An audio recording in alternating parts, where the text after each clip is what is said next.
साधू साधू साधू साधू साधू आजचा विषय आहे कमळ पाण्यावरील पाणी. कमळ पानावरील पाणी. कमळाच्या पानावर पाणी. कमळ पानावरील पाणी. बघा, विषय खूप छान छान आहेत. मिलिंद प्रश्न आहेत. खूप छान ग्रंथ आहे आणि चांगल्या प्रकारे ऐकून घ्यायचा आहे. चांगल्या प्रकारे ऐकून घ्यायचा आहे आणि प्रत्येक जो कोण्या धम्मात असेल त्या धम्माचं ज्ञान आपल्याला असणे गरजेचं आहे. प्रत्येक धम्म बघा ना, जे जे धर्म आहे त्या धम्माचं त्यांचं ज्ञान कसं आहे. लहान मुलं सुद्धा त्यांच्या धम्मानुसार चालतात. पुरुष मंडळी सुद्धा धम्मानुसार सांगतात. आपण भारतामध्ये बघत आहोत कितीतरी धर्म आहेत. ते त्यांच्या धर्मानुसार चालतात. ते परिपूर्ण आहेत. ते परिपूर्ण आहेत बरेचसे. म्हणजे ते मला तर वाटते 75% परिपूर्ण असतील. आपल्यामध्ये 5% बरोबर परिपूर्ण होत नाहीत. याचं कारण काय? आपल्या धम्माचं ज्ञान पाहिजे ना. आपल्या धम्मा आपण ज्या धम्मामध्ये जगतो, वावरतो, राहतो त्याचं ज्ञान पाहिजे ना. आपण त्या धम्माकडे त्याचं ज्ञान घेणे गरजेचं आहे. म्हणून आजचा विषय खूप छान आहे. ऐकत राहायचा आहे. खूप छान विषय ऐकत राहायचा आहे. आज विषय सुरू होत आहे. कमळ पानावरील पाणी. मंगल सुखी हो. बनते नाक्षण बनते ना. महाराज म्हणतात बनते नाक्षण. महाराज म्हणतात बनते नाक्षण. कमळाच्या पानावर पाण्याचे थेंब कधीच थांबत नाही. बनते नाक्षण महाराजांना म्हणतात. बनते नागशेन महाराजांना म्हणतात महाराज कमळाच्या पानावर पाण्याचा थेंब कधीच थांबत नाही. तो गडबडून खाली सांडते, अस्ताव्यक्त होते आणि त्याला थोडे सुद्धा चिटकून राहत नाही. असे का? तर कमळाचे पानच अत्यंत परिशुद्ध व मळरहित असते. कमळाच्या पानावर पाणी थांबते काय? की ते पाणी थांबा सोडा. तर ते काय? कमळाचं पान शुद्ध असते, मळरहित असते. जेवढं पाणी टाकसान ते सर्व पाणी खाली जाणार आहे. कमळाला त्या पानाला थोडाही त्याचा स्पर्श होत नाही. असं वाटते की पाणी टाकलं तर असं वाटते की पाणी टाकलं तर सुक्क वाटते ते पान, कमळाचं पान. महाराज याचप्रमाणे जे सठ, कपटी, कुटील, आडमार्गाने जाणारे आणि वाईट विचाराचे असतात ते प्रवर्जित तर होतात, परंतु बुद्ध शासन अत्यंत परिशुद्ध, मळरहित, निष्कळंक, पवित्र व स्वच्छ असल्यामुळे तेथून त्यांचा लवकरच अध्यापात होतो. घसरून पडतात आणि ते चिवड त्याग करून पुन्हा गृहस्थ होतात. त्याते ते टिकू शकत नाहीत, स्थिर राहू शकत नाहीत. असे का? तर बुद्ध शासनाचे शासन, बुद्धाचे शासन इतके परिशुद्ध आणि निर्मळ आहे. याप्रमाणे त्यांनाही प्रवज्या किती परिशुद्ध आणि निर्मळ आहे हे दिसूनच येत नाही. महाराज तुम्ही म्हणता की भगवान बुद्धाच्या धम्मामध्ये, भिक्षुक संघामध्ये लोक प्रवचित होतात. काही दिवस राहतात, काही दिवस निघून जातात अंगावर चिवर घेतलं रे. तसं का होते? याचं कारण असं आहे. कमळाचं पान जसं पाणी त्या कमळावर थांबू शकत नाही. निर्मळ आहे, स्वच्छ आहे, मळरहित आहे, त्यामुळे त्याच्यावर पाणी थांबू शकत नाही. तसाच भगवान बुद्धाचा धम्म हा परिशुद्ध आहे. भगवान बुद्धाचा धम्म कसा आहे? परिशुद्ध आहे. याला कुठल्याच प्रकारे याच्यावर मळ बसत नाही. सट, कपटी, कुटील, आडमार्गाने जाणारे आणि वाईट विचाराचे असतात ते प्रवचित होतात. म्हणजे संघामध्ये किंवा प्रवचित होतात, पण इथं आल्यानंतर ते टिकू शकत नाही. जसं की कमळाच्या पानावर पाणी थांबत नाही, तसं या धम्मामध्ये माणूस कपटी, दृष्टी, लोभी असा हा टिकू शकत नाही. या धम्मामध्ये येण्यासाठी प्रथम काय पाहिजे? मनाची तयारी. तर मन कसं असलं पाहिजे? परिशुद्ध असलं पाहिजे. इथं तिथं विचलित मन राहिलं. विचलित मन या ठिकाणी साध्य करू शकत नाही. म्हणून काही लोक येतात जातात. ज्याला धम्म समजला तो टिकून राहते. ज्याला धम्माची चवच गोडीच समजली नाही तो कसा काय टिकून राहील? मग संघाचा दोष आहे काय? बुद्धाचा दोष आहे काय? बुद्धाचा दोष आहे का? संघाचा दोष आहे काय? नाही.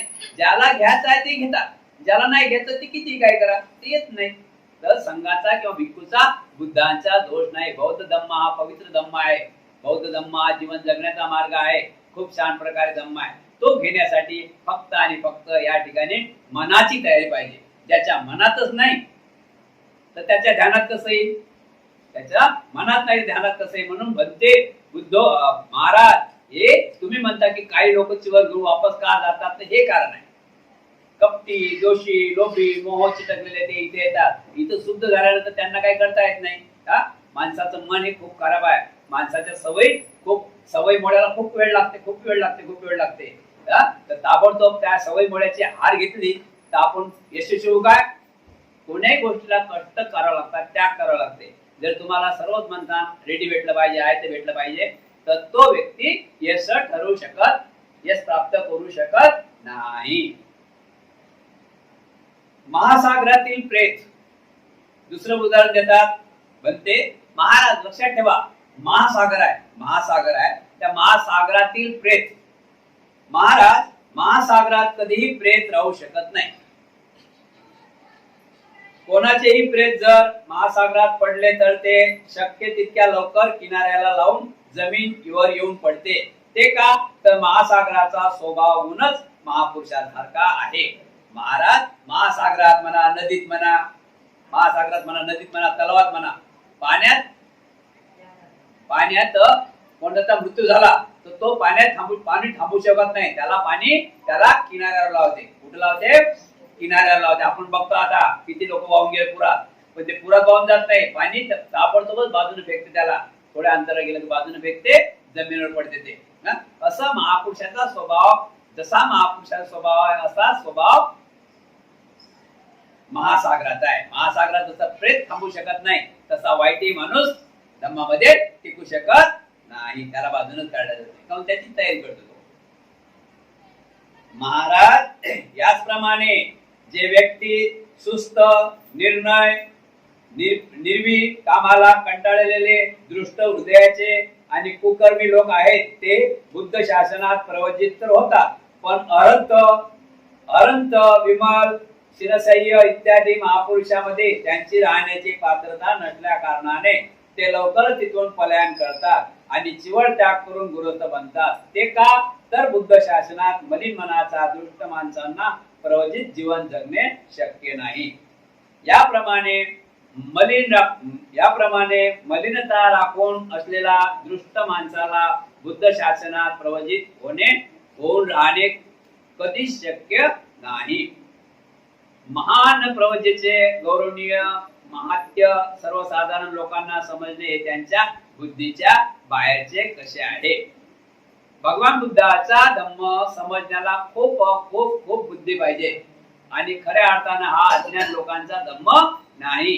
खऱ्या अर्थाने बौद्ध धम्म अज्ञान लोकांचा धम्म नाही. याला खूप काही विचारवंताचा धम्म आहे आणि या विचारवंतात जर दुसरा कोणी कपटी, लबाडी आला तर त्या आपल्या ग्रुप मध्ये तो टिकू शकते का? नाही. कारण की तो त्याची आदत तो सोडू शकत नाही, आपल्यामध्ये तो बसू शकत नाही. म्हणून तो वैतागते त्याच्या स्वभावामुळे आणि काही दिवस राहते आणि नंतर निघून जाते. म्हणून बुद्धाचा किंवा बुद्धाच्या धम्माचा थोडाही त्याला म्हणजे काही बुद्धाचा किंवा बुद्धाच्या धम्माचा थोडाही काही कसूर नाही. भगवान बुद्धाचा धम्म असा आहे, महासागरासारखा आहे. कोणी यावं यामध्ये आंघोळ करून निघून जावं, कोणी यावं यामुळे आंघोळ करून निघून जावं, स्वच्छ व्हावं असा धम्म आहे. आता जो येईल आंघोळ करीन तो निघून जाईल. आपण कालचा विषय बघितलेला आहे, घाणीनं माखलेला आहे, खूप घाणीनं माखलेला आहे आणि तलावात गेला आंघोळ करायला, पण तिथे जाऊन बसला काठावर. तलाव म्हणजे त्या आंघोळ करून घे म्हणून शेवटी तसाच वापस आला, म्हणजे त्याची घाण अंगाची निघाली नाही. असा भगवान बुद्धाचा धम्म आहे. हा धम्म ऐकावा लागेल आणि त्याचं आचरण तसंच करावं लागेल. हा धम्म ऐकूनही चालणार नाही. हा धम्म ऐकल्यानंतर ऐकल्यानंतर आपण त्याचं आचरण केलं पाहिजे, त्या रस्त्यानं चाललं पाहिजे. जर आपण त्या रस्त्याने चाललो तर शक्यच नाही आपल्यावर कुठल्याही प्रकारे संकट येतील. म्हणून आपण संकटातून विजय ठरलो अशा प्रकारे आपण स्वतःही विचार करावा, कारण की आपण सही रस्त्याने चाललो ना. भगवान बुद्धाचा धम्म म्हणजे एक आपण मुंबईचा रस्ता धरू, 20 फुटाचा हायवे, कॉन्क्रिटिंग हायवे, भगवान बुद्धाचा धम्म. अंधविश्वास म्हणजे डोंगराचा रस्ता. मग आता अंधविश्वासाच्या डोंगराच्या रस्त्याने चालले तर ठोकरावर की नाही, आणि सरळ मार्गाने चालले, कॉन्क्रीटच्या मार्गाने ठोकर लागेल काय, असा हा भगवान बुद्धाचा धम्म सांगितलेला आहे. अंजान माणसाचे तीर चालवणे.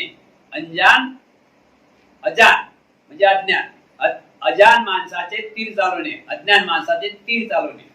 महाराज जे अजान, अकुशल, अशिक्षित आणि चंचल स्वभावाचे, तसेच त्यांनी कोणत्याच कौशल्य शिकून घेतले नाही, ते तीर मारून अंश पात्र देखील वैद्य घेऊ शकत नाही.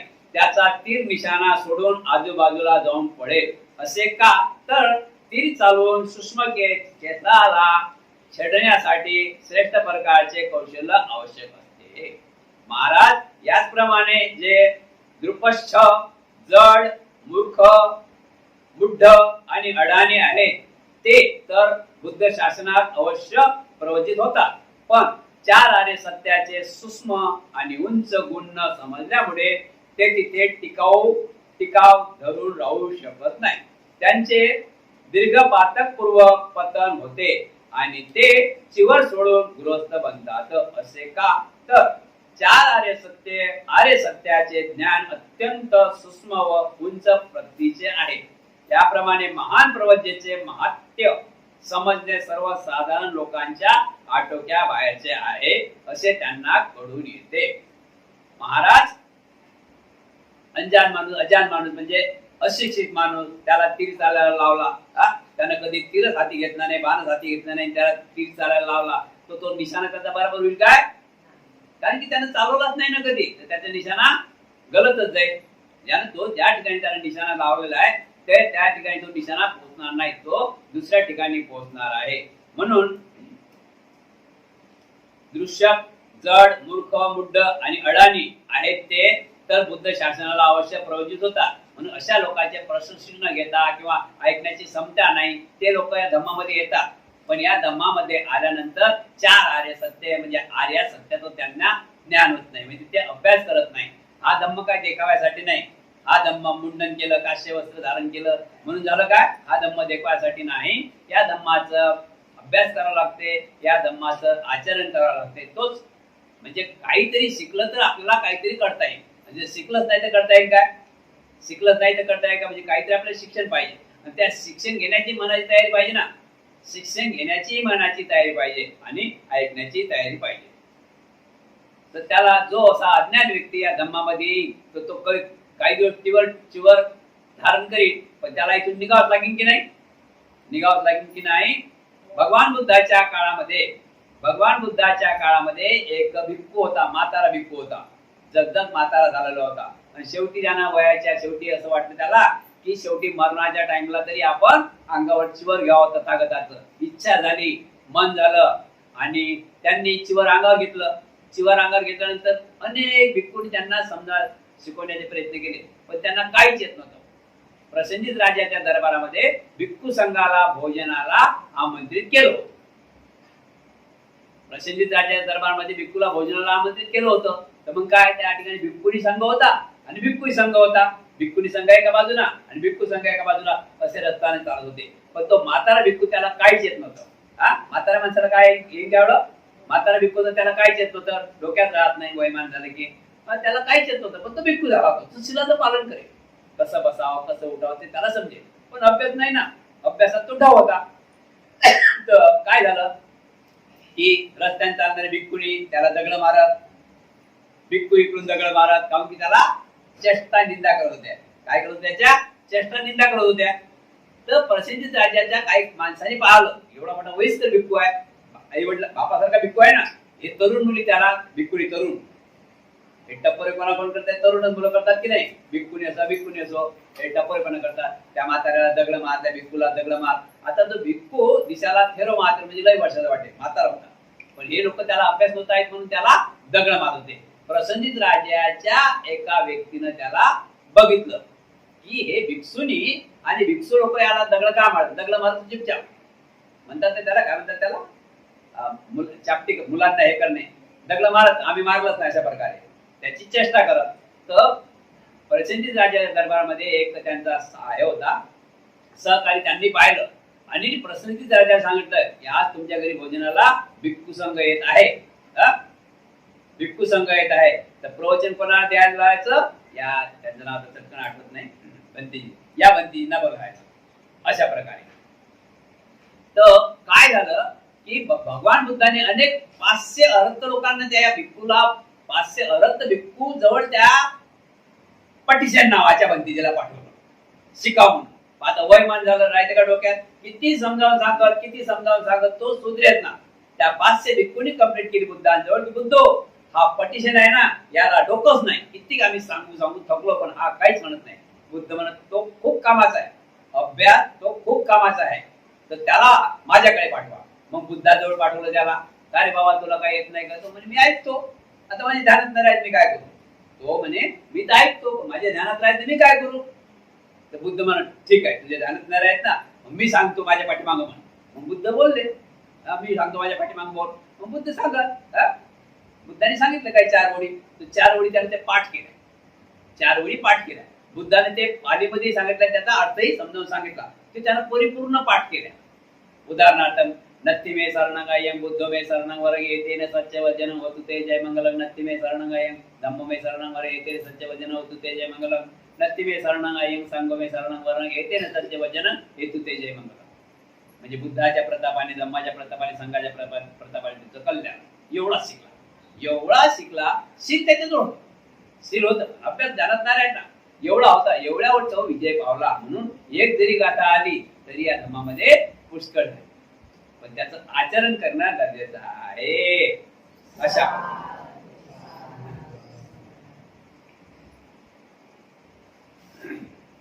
म्हणून अंजान माणसाला, मूर्ख माणसं, अंजान माणसं, दोषी, कपटी हे येतात तर खरं, पण या धर्मामध्ये टिकू शकतात का? ते का टिकू शकत नाही की 227 नियमाचं पालन करावं लागतं. किती नियमाचं पालन करावं लागते? गुरस्ती भिक्खू गुरस्तीच आहे. भिक्खू तुमच्यातूनच आहे, भिक्खू तुमच्याकडूनच आहे. पण तुमच्यातच भिक्खू मध्ये आता जमीन आसमानचा फरक आहे ना. जमीन आसमानचा फरक आहे. तुम्हाला फक्त 5 शील दिले आहे, त्याचे तुम्हाला पालन करता येत नाही. इथं 227 नियमाचं सकाळपासून संध्याकाळपर्यंत पालन करावं लागते. म्हणजे किती पट दूर झाले तुम्ही आमच्या? हजारो पट दूर झाले. 5 शील तुम्हाला दिले आहे, तर त्यात इथे गडबड करता, म्हणत ना, म्हटलं तर आचरण करत ना. इथं 227 नियमाचं पालन करावं लागते. ते सकाळपासून संध्याकाळपर्यंत करायचं. दारी गेलं, घरी गेलं, बसलं, उठलं, जिथं जातं तिथं त्या शीलाचंच पालन करावं लागते. किती कठीण आहे. आता हे मूर्ख माणसाला साध्य होईल काय? कपटी माणसाला साध्य होईल काय? जो टपोरीपणा करत होता नाक्यावर, त्याला हे साध्य होईल काय? नाही साध्य होणार ना. मग ते लोक निघून जातात. यात बुद्धाचा कसं रागा काय? दुसरा विषय आहे घनघोर युद्ध. घनघोर युद्ध. महाराज एखादा हुशार सैनिक भयंकर युद्ध संग्रामात गेला.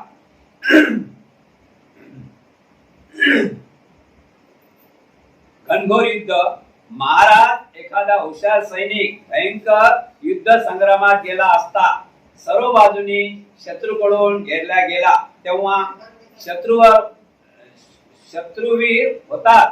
तीर, तलवार व भाले घेऊन आपल्याकडेच येत आहेत असे पाहून तो भयभीत झाला, घाबरून गेला आणि शेवटी मैदान सोडून गेला. ते का? तर लढाईत स्वतःचे चहूबाजू रक्षण करावे लागते म्हणून. महाराज याचप्रमाणे जे स्वभावातच संयमशील नाहीत, ज्यांना कोणतेही पाप करायची थोडी सुद्धा लाज वाटत नाही, जे सुस्त आहे, ज्यांच्या अंगी ध्येय नाही, जे स्वभावाने चंचल आणि जे मूर्ख जेथे जेथे चुकाच करत असतात, ते शुद्ध बुद्ध शासनात प्रवजित तर होतात, परंतु प्रवजितांना फार मोठा संयम पाळावा लागतो.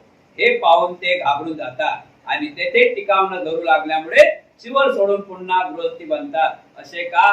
तर बुद्ध शासनात प्रवचितांना फार मोठा संयम पाळावा लागतो. याप्रमाणे बुद्ध शासनात प्रवचितांना किती संयम पाळावा लागतो असे त्यांना दिसून येते. संयम पाळावा लागतो, नियमात पालन करावं लागते ना.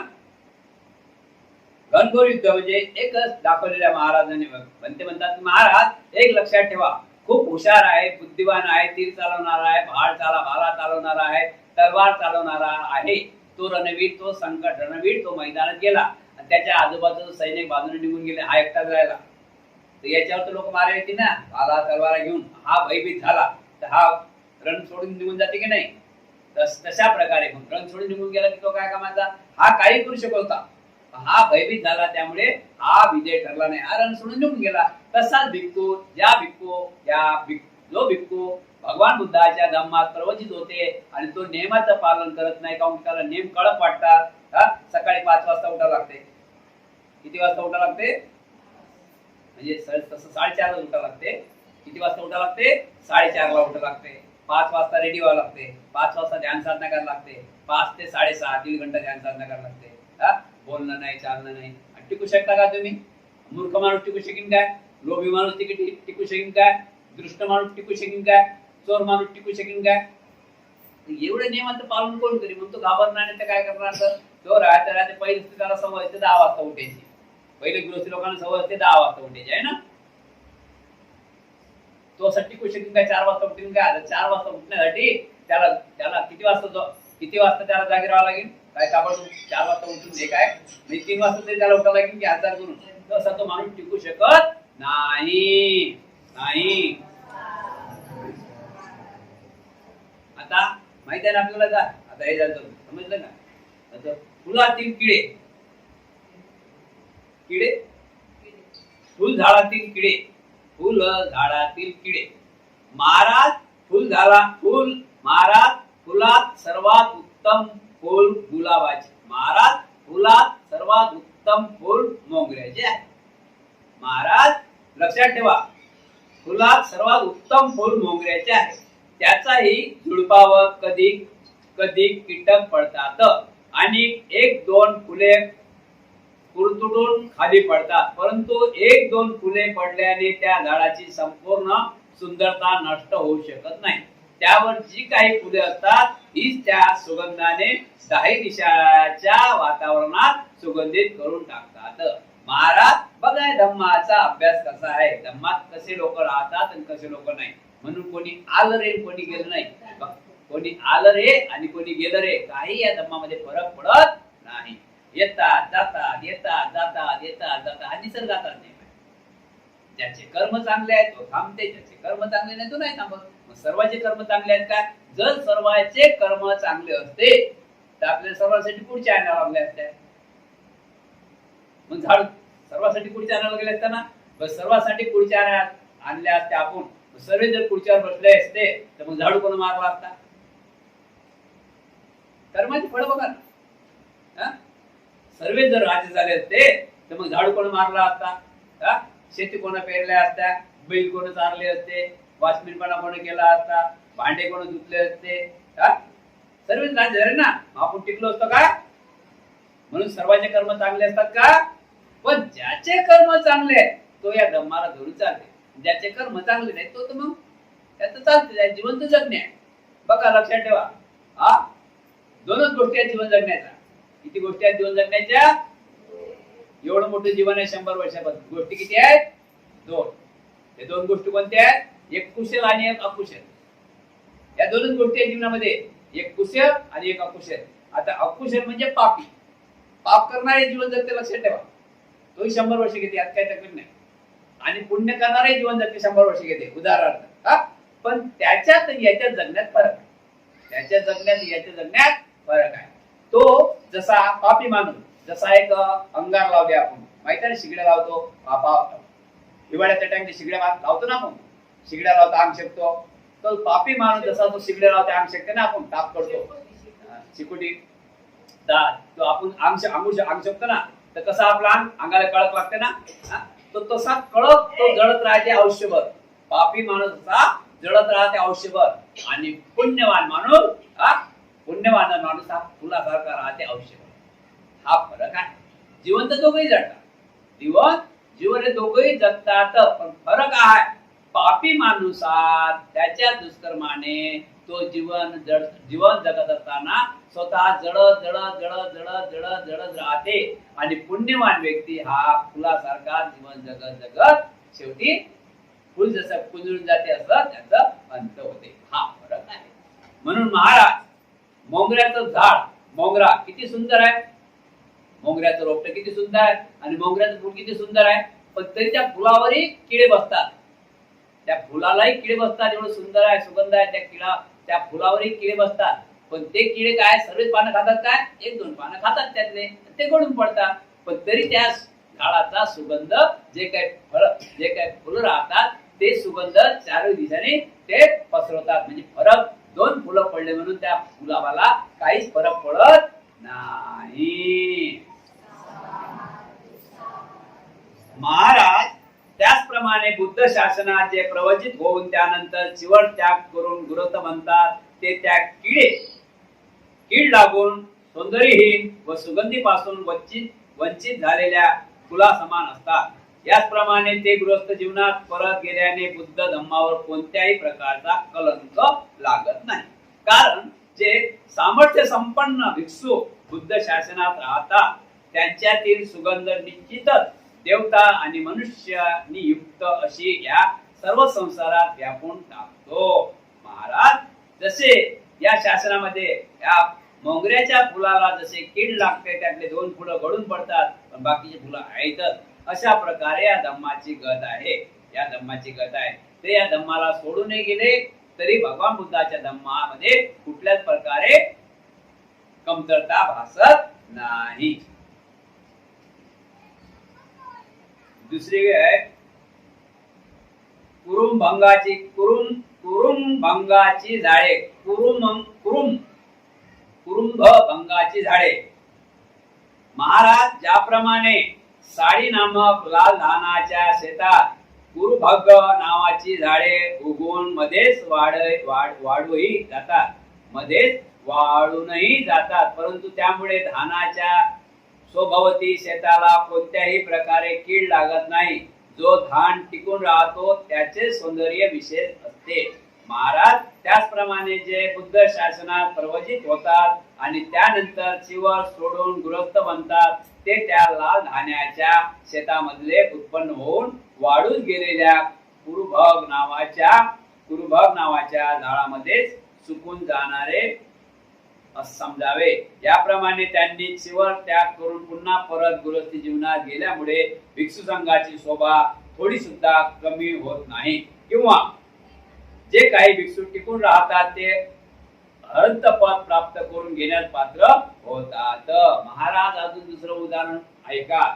जसं आपण शेतकरी शेतामध्ये साडी आहे ना, साडी आपण माहित ना, साडी पेरतो ना, तर साडी पेरतो तर त्या ठिकाणी एक मोठं त्या साडीपेक्षा उंच झाड आहे 2 फूट. अजून ते साडी असते ना आपली 1.5 फुटाची, त्याच्यापेक्षा 1.5 फूट उंच.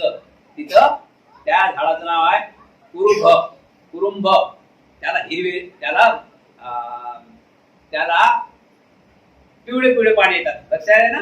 झाड त्या साई लावतात, साडीचं झाड असते, साडीची शेत असते, त्यामध्ये ते झाड असे उत्पन्न होतात आणि ते लवकर सुकून पडून पण जातात. त्याला फुलं चांगले येतात. या झाडापेक्षा ते उंच असते पण ते जास्त दिवस टिकत नाही, ते लवकरच सडून पडून तुटून जाते. अशा प्रकारे भगवान बुद्धाच्या धम्मामध्ये असंच आहे. जो टिक्यालायकच नाही तो टिकतच नाही. जो टिक्यालायक आहे तो अनंत प्राप्त केल्याशिवाय राहत नाही.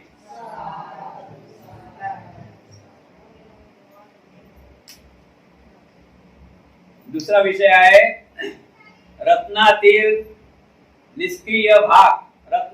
रत्नातील निष्क्रिय भाग. महाराज अथेच्छ फळ देणाऱ्या रत्नामध्ये सुद्धा एका भागात निष्क्रियता येऊ शकते, परंतु त्यामुळे त्याची किंमत कमी होत नाही. कारण रत्नाचा जो स्वच्छ भाग असतो त्याचेच तेज विशेष असते. ते पाहूनच लोकांना अतिशय आनंद होतो.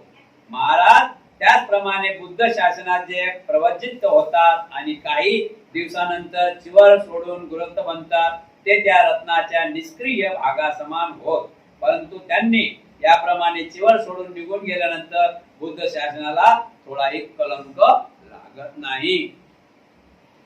जे भिक्खू टिकून राहतात ते समस्त देवता आणि मनुष्यांनी व्यापलेल्या या जगाला प्रसन्न करीत असतात. महाराज रत्न रत्न असे काही रत्न आहेत ना, ते त्या रत्नालाही काही डाग लागतात, रत्नातील काही डाग, रत्नाला काही डाग लागतात. जसं आपण एखादं फळ ठेवलं जमिनीवर, तर जमिनीवर फळ ठेवल्यानंतर तर वरचा भाग चांगला खराब होईल की खालचा भाग खराब होईल? त्या फळाचा खालचा भाग खराब होते ना. बघतो ना आपण आंबे ठेवले, आंब्याचा भाग खालचा खराब होते ना. अशा प्रकारे रत्नामध्ये आहेत रत्न की ते एका बाजूनं खराब होऊ शकतात. जरी ते रत्न खराब झाले तरी महाराज, जरी ते रत्न खराब झाले तरी त्या रत्नाची चमक कमी होत नाही, त्या रत्नाची चमकही कमी होत नाही आणि त्याची किंमतही कमी होत नाही. म्हणून अशा प्रकारे भगवान बुद्धाच्या धम्मामध्ये कोणी आला रे काय आणि कोणी गेला रे काय काही फरक पडत नाही. चंदनाला लागलेली कीड, चंदनाला लागलेली कीड. महाराज, चांगल्या जातीच्या लाल चंदनाचा सुद्धा भाग कीड लागून सडून जातो. महाराज, चांगल्या जातीच्या लाल चंदनाचा सुद्धा काही भाग कीड लागून सडून जातो आणि सुगंधहीन होतो, परंतु त्यामुळे लाल चंदनाचे काहीच बिघडत नाही व त्याची किंमतही कमी होत नाही. त्याच्या चांगल्या असलेल्या भागातच इतका सुगंध भरलेला असतो की तो आजूबाजूचे सर्व वातावरण सुगंधित करून सोडतो. महाराज, त्याचप्रमाणे जे बुद्ध शासनात प्रवचित होऊन नंतर चिवट त्याग करतात ते कीड लागलेल्या चंदनाच्या सडलेल्या भागा समान होत. त्यांनी अशा प्रकारे चिवर सोडले असले तरी आणि गृहस्थ बनले असले तरी त्यामुळे बुद्ध धम्माच्या पावित्र्यास काहीच कलंक लागत नाही.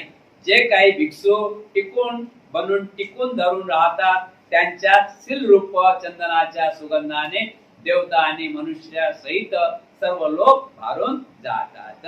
महाराज, जशी चंदनाच्या झाडालाही कीड लागते म्हणून त्याची किंमत कमी होते काय? नाही.